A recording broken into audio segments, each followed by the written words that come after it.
যুবক হরিপ্রসন্নের মনে প্রশ্নের অবধি ছিল না। একদিন জিজ্ঞাসা করিলেন, ঈশ্বর সাকার না নিরাকার? শ্রী গুরু উত্তর দিলেন, ঈশ্বর সাকারও নিরাকারও, আবার সাকার নিরাকারের পারও। যা কিছু দেখছিস সবই ঈশ্বর। সে অপূর্ব বাণী শুধু শব্দরাশিরূপেই শিষ্যের কর্ণে প্রবেশ না করিয়া একটা অজ্ঞাত শক্তি মিশ্রিত হইয়া তাহার মনোরাজ্যে প্রবেশপূর্বক সেখানে আবাস স্থাপন করিল। এই জ্ঞানকে তিনি পরে অতি উচ্চ জ্ঞানের সহিত তুলনা করিতেন এবং ঘটনাটি এইরূপ আবেগভরে বর্ণনা করিতেন যে সতই মনে হইত যেন উহা শুধু পুনরুল্লেখ মাত্র নহে, পরন্তু অনুভূত সত্যের কিঞ্চিৎ বহিঃপ্রকাশ। মনে রাখিতে হইবে যে হরিপ্রসন্ন কান্ট, হেগেল প্রভৃতি পাশ্চাত্য দার্শনিকের মতবাদ অবগত ছিলেন এবং স্বয়ং তর্ক করিতে ভালোবাসিতেন। একদিন ঠাকুরকে বলিয়াও ফেলিয়াছিলেন, মশাই, আপনি কি জানেন? আপনি কি এসব বই পড়েছেন? ঠাকুর উত্তর দিয়াছিলেন, তুই কি বলছিস? বইটই সব ফেলে দে, ওতে জ্ঞান নেই, ওগুলো সব অবিদ্যা। হরিপ্রসন্ন শ্রীরামকৃষ্ণকে শেষ দর্শন করেন এক রাত্রে। তখন ঠাকুরের গলরোগের প্রারম্ভাবস্থা। অতঃপর তিনি বাঁকিপুরে পড়িতে চলিয়া যান এবং সেখানেই ঠাকুরের লীলাবসানের সংবাদ প্রাপ্ত হন। খবর বাঁকিপুরে পৌঁছিবার পূর্বদিন তিনি প্রত্যক্ষ করিলেন ঠাকুর সশরীরে সম্মুখে দণ্ডায়মান। অবশ্য তখন তিনি এই দর্শনের তাৎপর্য হৃদয়ঙ্গম করিতে পারেন নাই। পরদিবস সংবাদপত্রে সবিশেষ জানিতে পারিলেন। প্রসঙ্গক্রমে বলা যাইতে পারে যে স্বামীজীর দেহত্যাগকালেও তাহার অনুরূপ দর্শন হইয়াছিল। হরিপ্রসন্ন তখন এলাহাবাদে গুডসেট রোডের উপর ব্রহ্মবাদিন ক্লাবে থাকেন। ঠাকুর ঘরে ধ্যানকালে তিনি দেখিলেন স্বামীজী ঠাকুরের ক্রোড়ে উপবিষ্ট। দেখিয়া ভাবিলেন, এ আবার কি? যথাসময় বেলুড় হইতে সংবাদ আসিল স্বামীজী মহাসমাধি লাভ করিয়াছেন। পুনা হইতে ইঞ্জিনিয়ারিং পাশ করিয়া হরিপ্রসন্ন 1893 খ্রিস্টাব্দে গাজীপুরে ডিস্ট্রিক্ট ইঞ্জিনিয়ার নিযুক্ত হইলেন। গাজীপুরে অবস্থানের সুযোগে তিনি কয়েকবার পওহারী বাবাকে দর্শন করেন। গাজীপুর ব্যতীত এটোয়া, বুলন্দশহর, মিরাট ও মধ্যপ্রদেশের কয়েকটি স্থলেও তিনি কার্য উপলক্ষে অবস্থান করেন। যখন যেখানেই থাকুন না কেন তিনি গুরুভ্রাতাদের সহিত ঘনিষ্ঠ সম্বন্ধ রাখিতেন। এইরূপে একবার এটোয়াতে তিনি স্বামীজীর দর্শন পান। 1897 খ্রিস্টাব্দে ছুটির শেষে বাঁকিপুর হইতে কর্মস্থলে ফিরিবার পথে বক্সার স্টেশনে তিনি অকস্মাৎ শিবানন্দজির সাক্ষাৎ লাভ করেন এবং পরে কাশীধামে বংশী দত্তের বাটিতে পুনরায় তাহাকে দেখিতে যান। গাজীপুরে একবার অভেদানন্দজি তাহার অতিথি হইয়াছিলেন। এটোয়াতে এক সময়ে সুবোধানন্দজি তাহার সহিত সাক্ষাৎ করিয়া মঠের আর্থিক অবস্থা বুঝাইয়া দিলে তিনি তদবধি মঠের সাহায্যকল্পে প্রতি মাসে নিয়মিতভাবে 60 টাকা করিয়া পাঠাইতে থাকেন। 1895 খ্রিস্টাব্দে বিরজানন্দজি ব্রঙ্কাইটিস ও হৃদরোগে আক্রান্ত হইয়া বৃন্দাবন হইতে এটোয়া শহরে তাহার গৃহে উপস্থিত হন। পরে প্রেমানন্দজিও সেখানে যান। হরিপ্রসন্ন স্বভাবতই অর্থব্যয়ে মুক্তহস্ত ছিলেন। তাহার ঐকান্তিক যত্নে বিরজানন্দ 1 মাসের মধ্যেই পূর্ণ স্বাস্থ্য লাভ করিলেন। ইহার স্বল্পকাল পরেই হরিপ্রসন্ন কর্মত্যাগ করিয়া আলমবাজার মঠে গুরুভ্রাতাদের সহিত মিলিত হইলেন। মাতার ভরণ পোষণের স্থায়ী ব্যবস্থা ও কনিষ্ঠ ভ্রাতার পাঠের ব্যয় নির্বাহের জন্য তাহাকে এতদিন চাকরি করিতে হইয়াছিল। এই সময়ে এই দুই প্রয়োজনের অনুরূপ অর্থ সঞ্চিত হওয়ায় তিনি সাংসারিক কর্তব্য ভার হইতে মুক্ত হইলেন। আলমবাজার মঠে তিনি অতি নম্র ও দীন ও ব্রহ্মচারী বেশে থাকিতেন। হঠাৎ দেখিলে কেহই মনে করিতে পারিত না যে ইনি একদা উচ্চ রাজকর্মচারীর পদে অধিষ্ঠিত ছিলেন। মঠের আবশ্যকীয় কর্ম সমাপনান্তে তিনি নিজের ঘরে নিবিষ্ট মনে ধ্যানে মগ্ন থাকিতেন। 1897 অব্দে স্বদেশ প্রত্যাগত আচার্য স্বামী বিবেকানন্দ যখন উত্তর পশ্চিমাঞ্চলে ভ্রমণ করিতেছিলেন, তখন হরিপ্রসন্ন মহারাজ তাহার আহ্বানে তাহার সহিত মিলিত হইয়া দেরাদুন, রাজপুতানা প্রভৃতি স্থানে গমন করেন। অতঃপর মঠে প্রত্যাবর্তনের কিয়ৎকাল পরে স্বামীজির নির্দেশ অনুসারে তিনি শ্রী শ্রী ঠাকুরের সম্মুখে যথাবিধি সন্ন্যাস গ্রহণপূর্বক বিজ্ঞানানন্দ নামে পরিচিত হন। আলমবাজার হইতে মঠ বেলুড়ে নীলাম্বর বাবুর বাগানে স্থানান্তরিত হইলে স্বামী বিজ্ঞানানন্দও তথায় আগমনপূর্বক স্বামীজির আদেশে মঠের জন্য কৃত ভূমিতে গৃহ নির্মাণ কার্যের ভার গ্রহণ করেন।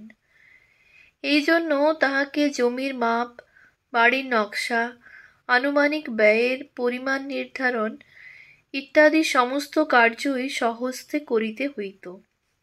অতএব গল্প গুজবের বড় একটা সময় পাইতেন না, আর তিনি উহা ভালোও বাসিতেন না। নীলাম্বর বাবুর বাটিতে অবস্থানকালে তাহার জননী তাহাকে দেখিতে আসিলে শিশুপ্রায় সরল বিজ্ঞান মহারাজ বড়ই বিব্রত হইয়া ভাবিতে লাগিলেন, এই অভিনব পরিবেশের মধ্যে মা না জানি কি একটা কাণ্ড করিয়া ফেলিবেন। কাজেই আত্মগোপনই কর্তব্য বলিয়া স্থির করিলেন। এই আত্মরক্ষার প্রচেষ্টার সহিত মাতার প্রতি শৈশবোচিত ভয় ও শ্রদ্ধা মিশ্রিত হইয়া স্বামী বিজ্ঞানানন্দের চরিত্রকে সেদিন গুরুভ্রাতাদের নিকট বড়ই চিত্তাকর্ষক করিয়া তুলিয়াছিল। অবশেষে সকলের একান্ত হয়ে তিনি এক নিভৃত স্থানে জননীকে প্রণতি জানাইলেন। স্বামীজিকে তিনি যেমন ভালোবাসিতেন তেমনি ভয়ও করিতেন। স্বামীজিকে বিরক্ত দেখিলে তিনি নিকটে না যাইয়া দূরে দূরে থাকিতেন। আহ্বান করিলে বলিতেন, এখন মশাই কাজে খুব ব্যস্ত আছি, পরে আসব। বেলুড়ে নবনির্মিত মঠের দ্বিতলে স্বামীজির পাশের ঘরেই তাহার শয়নস্থান ছিল। রাত্রে পদশব্দে পাছে স্বামীজির অসুবিধা হয়, এই ভয়ে তিনি পা টিপিয়া চলিতেন। তাহারই ঘরের সম্মুখে গঙ্গার দিকের বারান্দায় স্বামীজি ভ্রমণ করিতেন। এক রাত্রে তিনি এইভাবে পদচারণ করিতে করিতে দীর্ঘকাল গুনগুন করিয়া গাহিয়াছিলেন, মা তং হি তারা, তুমি ত্রিগুণধরা পরৎপরা ইত্যাদি। এই সকল স্মৃতি বিজ্ঞান মহারাজের মনে এতই জাগরুক ছিল যে পরবর্তীকালেও তিনি ওই স্থানগুলিতে স্বামীজির উপস্থিতি অনুভব করিয়া বলিতেন, স্বামীজি এখনও তাঁর ঘরে আছেন। আমি তো তাঁর ঘরের পাশ দিয়ে যাবার সময় খুব পা টিপে টিপে চলি, যাতে তাঁর কোনো অসুবিধা না হয়। আর তাঁর ঘরের দিকে বড় একটা তাকাই নেই, পাছে চোখাচোখি হয়ে যায়। এমনি কৌতূহলী কোনো শ্রোতা যদি প্রশ্ন করিতেন, এখনো স্বামীজিকে দেখতে পান? তবে নিঃসন্দিগ্ধ উত্তর আসিত, তিনি রয়েছেন আর দেখতে পাব না। এইরূপ দৃঢ় বিশ্বাসের পশ্চাতে ছিল আরও বহু অনুভূতি। এক রাত্রে তিনি উঠিয়া দেখিলেন যেন স্বামীজির কক্ষে আলো জ্বলিতেছে। প্রথমে তাহার মনে হইল হয়তো স্বামীজি নিশীথে অধ্যয়নাদি করিতেছেন। ঔৎসুক্যবশত দ্বারের মধ্য দিয়া অভ্যন্তরে দৃষ্টিপাতপূর্বক তিনি দেখিলেন স্বামীজি ধ্যানস্থ, আর তাঁহারই অঙ্গের আভায় কক্ষ উদ্ভাসিত। আর একটি ঘটনার কথাও তিনি বলিয়াছিলেন। স্বামী বিজ্ঞানানন্দের ঐকান্তিক পরিশ্রম ও স্থাপত্য কৌশলে মঠের মূল বাটি ও পূজাগৃহ সমাপ্ত হইলে তাহার প্রস্তাবে স্বামীজি গঙ্গার ধারে পোস্তা নির্মাণের ব্যবস্থা করিতে বলিলেন। এই কার্যে নিযুক্ত থাকাকালে এক দ্বিপ্রহরে ভাটার সময় রৌদ্রে দণ্ডায়মান বিজ্ঞানানন্দ মহারাজ গলোদ্ঘর্ম হইয়া নিবিষ্ট মনে কার্য পরিচালনা করিতেছেন, যাহাতে জোয়ার আসিবার পূর্বেই আরব্ধ কর্ম সমাপ্ত হইয়া যায়। তাই জল পিপাসায় কণ্ঠ শুষ্ক হইলেও স্থান ত্যাগ অসম্ভব। উপরে দ্বিতলে অসুস্থ স্বামীজি চিকিৎসকের বিধিমতো বরফ দিয়া দুধ পান করিতেছিলেন। পাত্র নিঃশেষিত হইয়া গিয়াছে। এমন সময় পোস্তার দিকে দৃষ্টি পড়ায় সেবকের হস্তে শূন্য পাত্রটি দিয়ে বলিলেন, পেষণকে দিয়ে দে। গ্লাসটি পাইয়া হরিপ্রসন্ন মহারাজ দুঃখিত মনে ভাবিলেন, এই অবস্থায়ও স্বামীজি ব্যঙ্গ করিতেছেন। তথাপি আদেশ পালন ও প্রসাদ ধারণ করা উচিত, এই বিবেচনায় অবশিষ্ট 2-4 ফোঁটা যাহা ছিল তাহাই পান করিলেন। আশ্চর্যের বিষয়, মুখে যেন কে সুধা ঢালিয়া দিল। পিপাসা তখনই দূর হইয়া গেল এবং শরীর স্নিগ্ধ হইল। বিজ্ঞান মহারাজ শ্রী শ্রী মায়ের মহিমা প্রথমে তত অনুভব করিতে পারেন নাই। স্বামীজির নিকটই উহা শিক্ষা করেন। ঘটনাটি তিনি নিজেই বর্ণনা করিয়াছেন। আমি শ্রী শ্রী মায়ের কাছে বেশি যেতাম না, তা স্বামীজি কি করে জানতে পারেন? একদিন তিনি আমাকে জিজ্ঞাসা করলেন, মাকে প্রণাম করতে গিয়েছিলে? আমি বললাম, না মশাই। স্বামীজি বললেন, এক্ষুনি যাও, প্রণাম করে এসো। আমি তো মাকে প্রণাম করতে চললাম। মনে মনে ভাবছি কোনো প্রকারে একটা ঢিপ করে প্রণাম করে চলে আসব। মাকে প্রণাম করে উঠতেই স্বামীজি পেছন থেকে বললেন, সে কি পেষণ, সাষ্টাঙ্গ হয়ে প্রণাম করো, মা যে সাক্ষাৎ জগদম্বা। আমি আবার সাষ্টাঙ্গ হয়ে প্রণাম করে চলে আসি। আমি কিন্তু ভাবতেই পারিনি যে স্বামীজি আবার পেছনে পেছনে আসবেন। স্বামীজিকে এতটা সমীহ করিয়া চলিলেও উভয়ের মধ্যে সহজ সরল রসিকতারও অভাব ছিল না। একদিন স্বামীজি বলিলেন, পেষণ, দেশকালের উপযোগী করে নূতন স্মৃতি লিখতে হবে, বুঝলে? পুরানো স্মৃতি আর চলবে না। হরিপ্রসন্ন মহারাজ অমনি উত্তর দিলেন, মশাই, আপনার স্মৃতি চলবে কেন? দেশ নেবে কেন? স্বামীজি যেন অভিমান ভরে ছোট ছেলেটির মতো মহারাজকে ডাকিয়া বলিলেন, রাখাল, শোনো শোনো, পেষণ বলে আমার কথা নাকি দেশ নেবে না।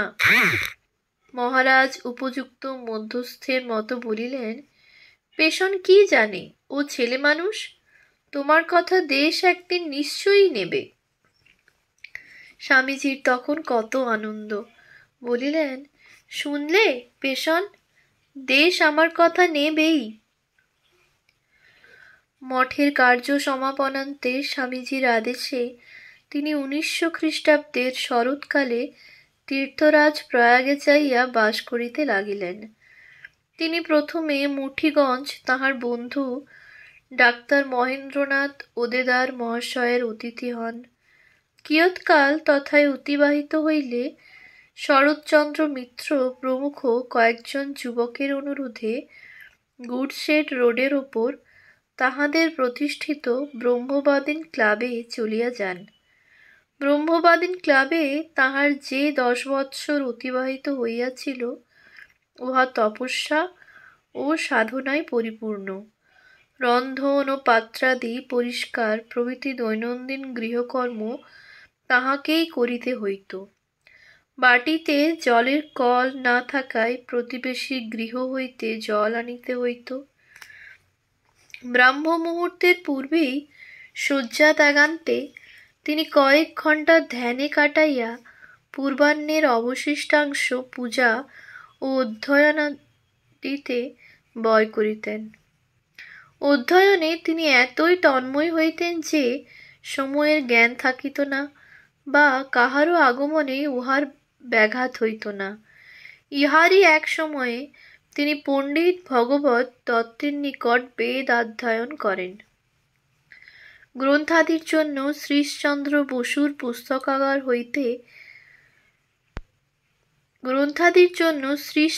বসুর পুস্তকাগার তাহার জন্য সর্বদা উন্মুক্ত থাকিত।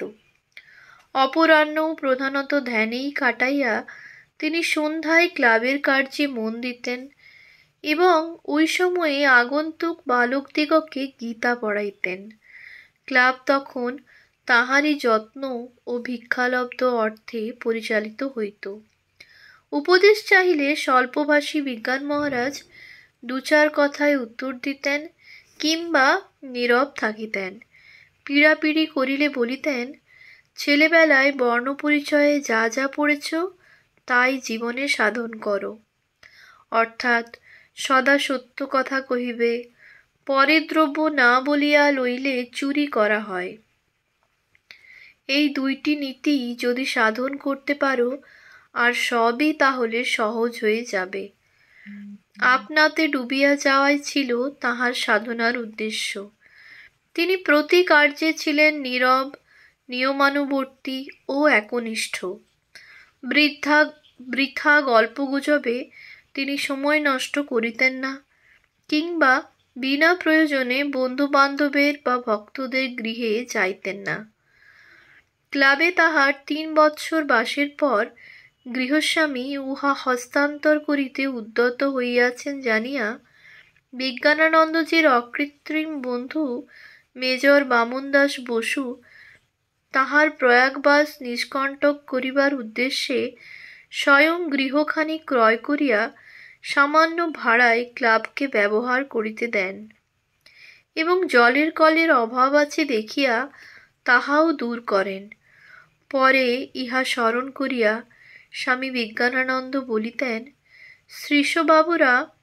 শ্রীশবাবু ও তাহার ভ্রাতা বামনদাসবাবু এলাহাবাদে না থাকিলে আমার এখানে থাকা অসম্ভব হতো। শ্রীরামকৃষ্ণের নির্দেশানুসারে তিনি স্ত্রীলোক সম্বন্ধে সর্বদাই অতি সাবধান ছিলেন। আশ্রমের অভ্যন্তরে তাহাদের প্রবেশ নিষিদ্ধ ছিল। একবার তাহার সহোদরা তাহাকে দেখিতে আসিলে আশ্রমের বাহিরে ধর্মশালায় তাহার বাসস্থান নির্দিষ্ট হইয়াছিল।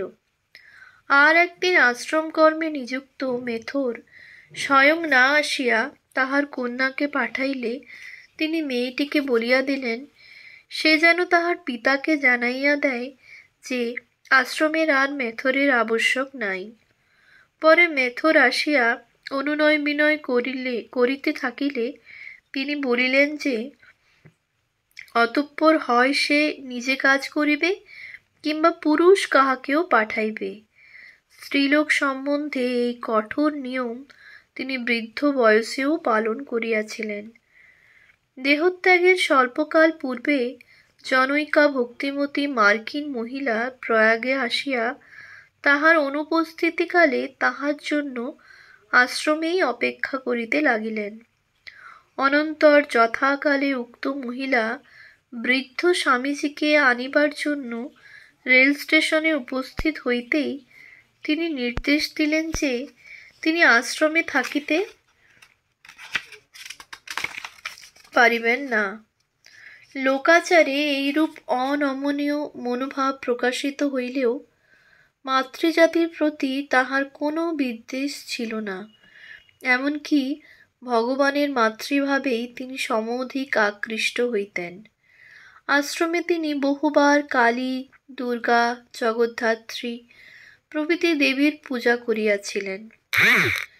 স্বামীজির প্রতি তাহার যে প্রীতি ছিল, তাহা তদীয় ভক্তদের প্রতিও প্রসারিত হইত।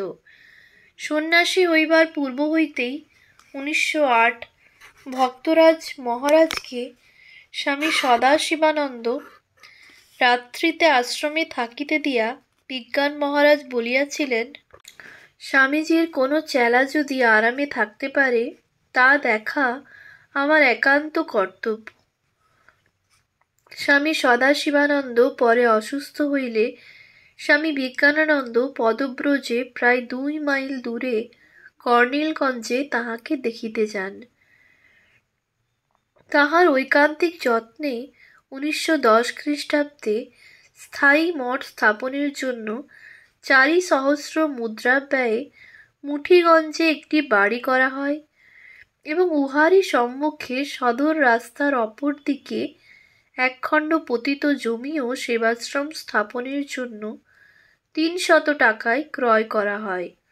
পরে উহার উপর দাতব্য চিকিৎসালয় নির্মিত হয়। 1910 খ্রিস্টাব্দের অক্টোবরে উক্ত নিজস্ব ভবনে মঠ প্রতিষ্ঠিত হয়। ওই বৎসরই বিজ্ঞানানন্দজিকে কনখল সেবাশ্রমে গৃহ নির্মাণাদির জন্য তথায় যাইতে হয়।